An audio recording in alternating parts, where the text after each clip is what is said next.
Today in our nice old stamps, we're going to visit Russia. Now, most of these are from the late 1800s to the very early 1900s. Now look at this. Aren't they beautiful?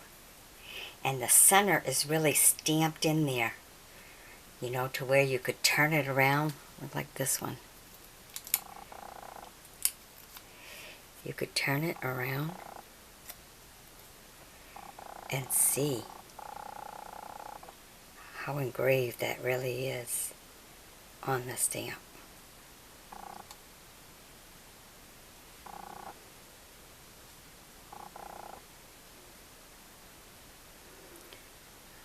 Okay, so let's go through them all.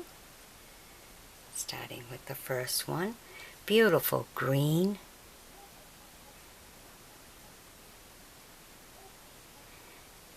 With the brown in the center. And that one's a 25. Then you get into the blue with a red center for 14. The brown with a blue center for 15. Now the reason I'm telling you the different colors and stuff, because some of them, the combination of the colors of what's on the outside and what's in the center is what makes it valuable. Okay, because I think some of the centers are not supposed to be the color they are to go with the surroundings. So you have to pay attention to all those little details.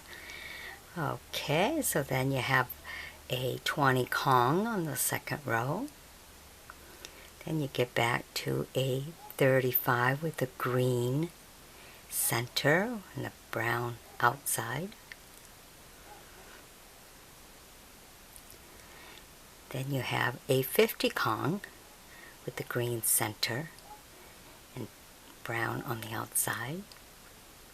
Then you have a 70. Beautiful orange on the inside.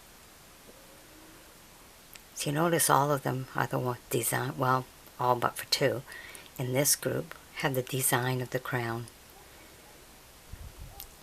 while the 20 Kong and the 50 Kong do not. Okay, and you can pretty well see that these are not used. So being unused also adds to value.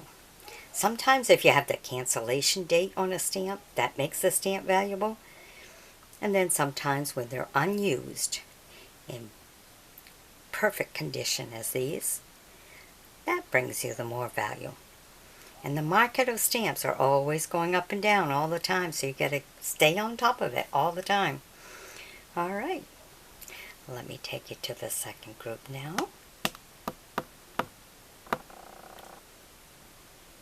Here's our second group. Now these again are all unused.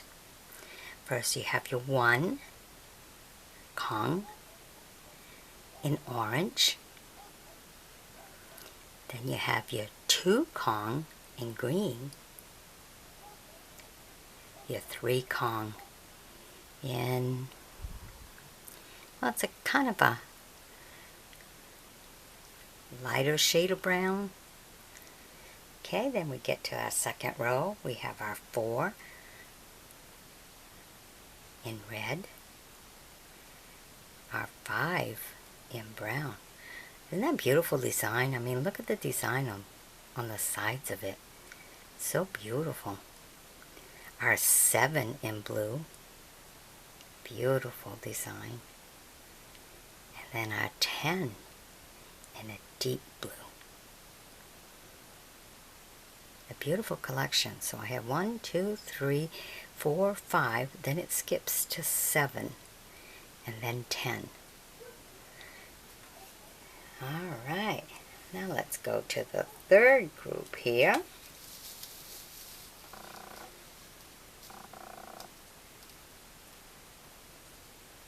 Here's our third group. Now as you can see on this group, the first 2 are used. So you have you have a 2 in green, which is used. You have the blue in 7, which is used. Then in the second row you have your 15, which is brown with the blue inside.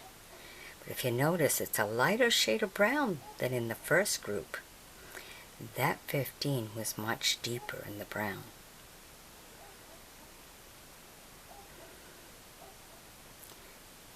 Okay, then you have your 25 with the black center and green on the outside. And then you have another used one, a 70, with the orange on the inside and the brown on the outside. Alright, let me take you to the last group. Now this last group, I believe, is probably the oldest out of them all. Because if you notice, there's no perforation around the sides of it. This was when it was a sheet, and you had to cut the stamp according to what the customer wanted. As you can see, that first one, he was kind of going off, almost turned around and took from the other guy. Yeah, making it a little smaller so you can really see.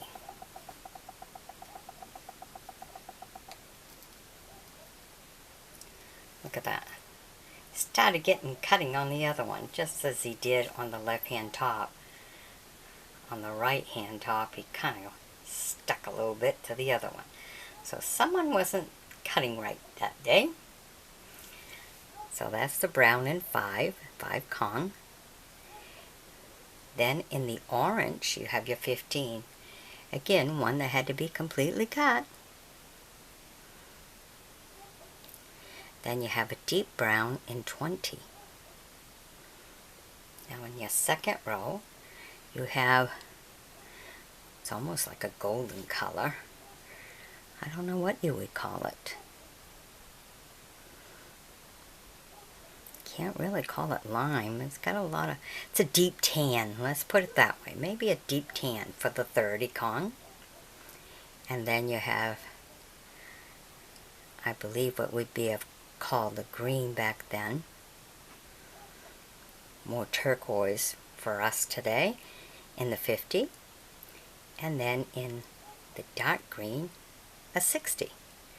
Now this whole group was the group that had to be cut off the sheet.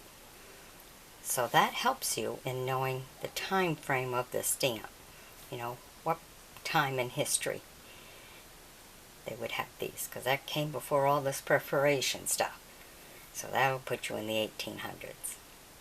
Alright, hope you've enjoyed my bringing these to you. Be sure to sub me, join me as a friend, and we'll bring you some more. Alrighty, be sure to share now. Bye-bye.